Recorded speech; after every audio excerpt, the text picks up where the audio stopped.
But to get back to the point, though, I think poetry is the most intimate art form there is, and the most intimate medium there is. I think we're Yeah. all craving intimacy because when you read a poem, it is you as the reader sort of being the musical instrument of the author. Like your breath is regulated by the author's words on the page. Your heartbeat is regulated by the beat of the poem as it's going through.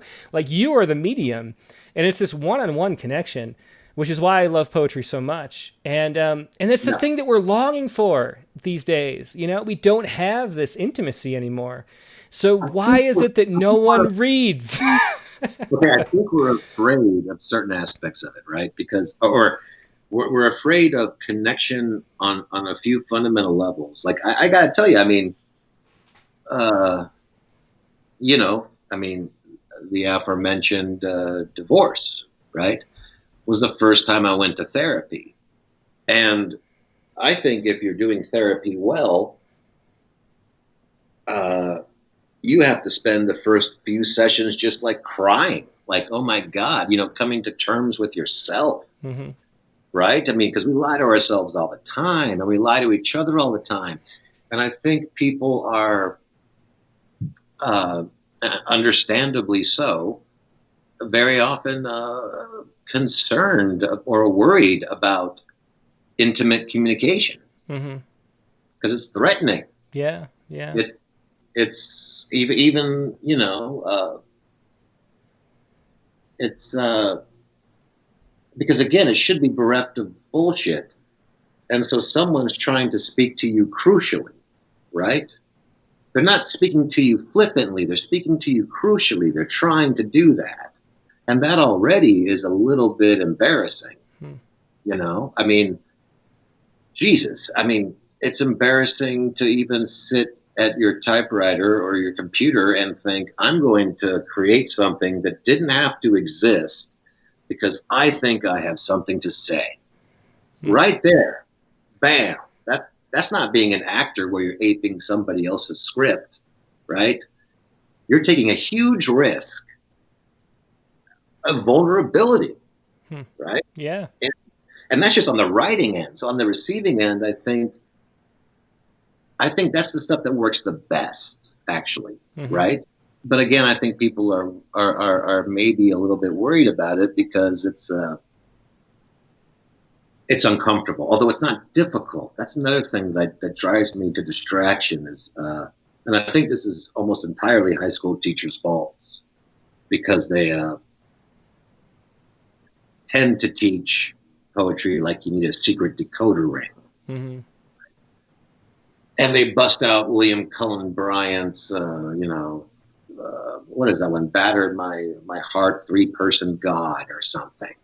Okay, but if you weren't raised in the Trinity or the Trinitarian tradition, you don't know what the hell's happening in this poem. You need a secret decoder ring, or for that matter, the Wasteland. Let's face it, right? Everybody loves proof rock, but if you're not college educated, forget it about the Wasteland. You're not going to get there unless you have to have a companion book, right? Hmm. There's no other way to do it. Or like Joyce's Finnegan's Wake, right? Which I forget who said it, but when that was published, one of his peers, might have been Samuel Beckett, said, "You have abandoned your audience." Hmm. Right.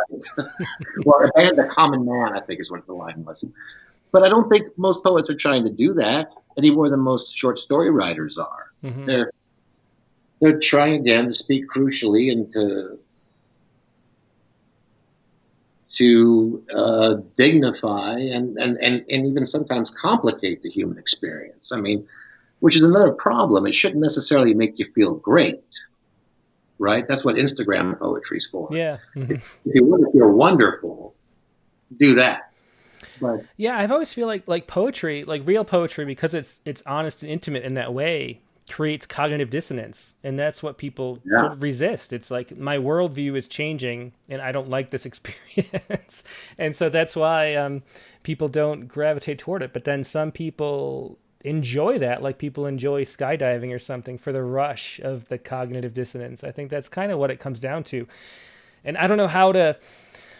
I want to find a way to make more people appreciate that and appreciate the way that expands your consciousness to have somebody's voice be your voice, which is, I guess, fundamentally what poetry is. Like you're allowing yourself to be embodied briefly, and Well, yes, and then I think we could, yeah, if we could sell it that way, so to speak, it would be better because I agree with you completely. I mean, the moment you sit down with anyone, let's just say a novel, the moment you sit down with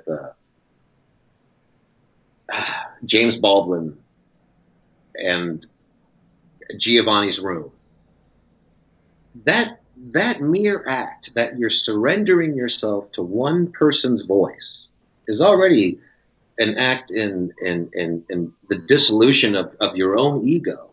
But of course, you have to bring your intelligence to the table to apprehend the author, right? mm-hmm. And it's such an amazing sense of commerce between thoughts and ideas. But we live in a frenetic world where I don't know about you, but I can't go out in public without, if anyone is idle in public, they're looking at their phone. And I don't think they're looking at Kindle Mm-hmm. or whatever, some book. I don't know how to make it. I don't know. At the same time, though, concurrently, we have so many people interested in New Age and yoga. I mean, namaste is almost like saying hello in California. And yet, I don't know. These people, if you said, hey, how about you sit down and read a whole bunch of Basho right now, or a whole bunch of Issa haikus, read Busan. I don't know if they, I mean, maybe they would, and if they would, they'd probably love it. But yeah, I don't know how we can save it.